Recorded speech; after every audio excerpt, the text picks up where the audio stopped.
संजीव जी की राय आपने सुनी और क्या गजब का अगर आप देखिए मूव था इन स्टॉक फ्यूचर्स में।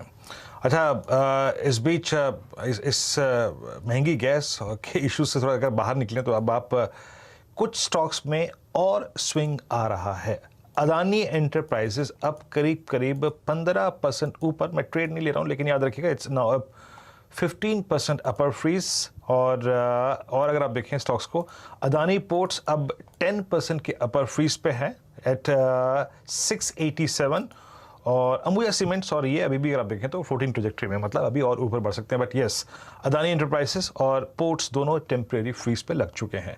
निफ्टी बैंक देखिए एग्जैक्टली वही 41,373 का हाई लगा के थोड़ा सा बैकफुट पे है। मैंने आपको कहा था कि एक वाजिब जोन है अपने प्रॉफिट्स को कैश में कन्वर्ट करने का, अगर आप इस क्लोजिंग में इन प्रॉफिट्स के साथ आए हैं तो।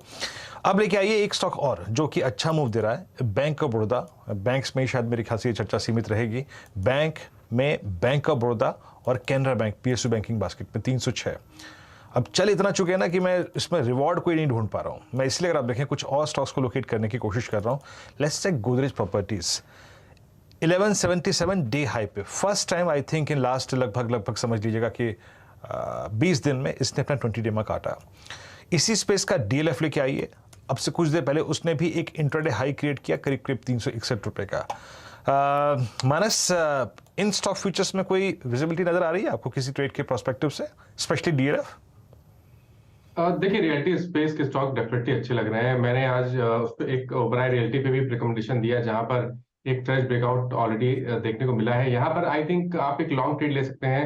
879 का आपको स्टॉप लॉस रखना है और ऊपर की तरफ 915 तक के टारगेट देखने को मिल सकते हैं।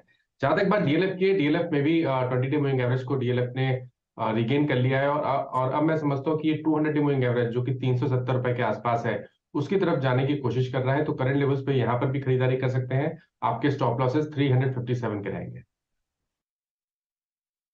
डीएलएफ अगर आप देखें स्ट्रॉन्ग, स्टेबल और अच्छा करता हुआ। और अब एक बार जरा बस एक चेक और लेते हैं, और ये एमसीएक्स का चार्ट लेके आइए। प्रकाश सर, जरा एमसीएक्स देखिएगा एक बार। मैं अब थोड़े से वो ट्रेड्स लोकेट करने की कोशिश कर रहा हूं जो कि चले नहीं है बट क्रिटिकल मार्क्स को क्लोज कर रहे हैं, मतलब बाइसेक्ट कर रहे हैं। उसमें जरा आप एक बार एमसीएक्स को देखिए। Huge wild candle, 200 day exponential average पार। आपका व्यू सर इस पर? आई थिंक लेना चाहिए। ये जो बार बना हुआ है ना हाई टाइम फ्रेम बेसिस, अगर यहाँ पर भी आज बंद हो जाता है तो एक रिवर्सल बार है।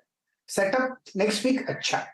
ये बार हाई मिला है करीब 1408 के, बाय सिग्नल जनरेट हुआ है। इसका टेक्निकल टारगेट इस हफ्ते 1500 हो सकता है। ट्रेड कर रहा है 1452, तो नेक्स्ट वीक 1500 पॉसिबल है। तो इट्स अ बाय मोड।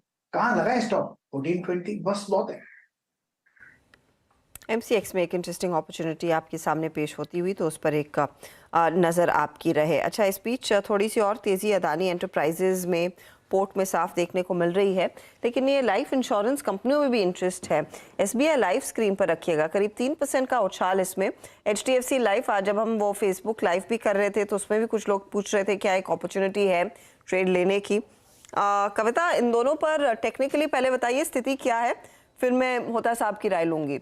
लेकिन चार्टिकली 490 पर एचडीएफसी लाइफ या एसबीआई लाइफ जो करीब 3% ऊपर है 1132 के भाव पर।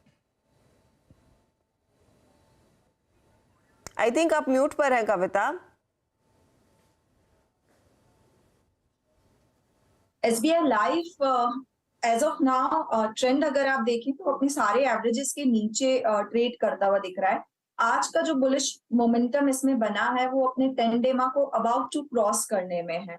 मुझे लगता है 1131 इस जोन के ऊपर वंस ये ट्रेड करने लगता है तो पॉसिबल है कि ये अपने 20 डेमा की तरफ अप्रोच करता हुआ दिखेगा। तो ट्रेडिंग के लिहाज से मुझे लगता है 1131 के ऊपर एक ट्रेड इनिशिएट कर सकते हैं 1148 के टारगेट्स के लिए।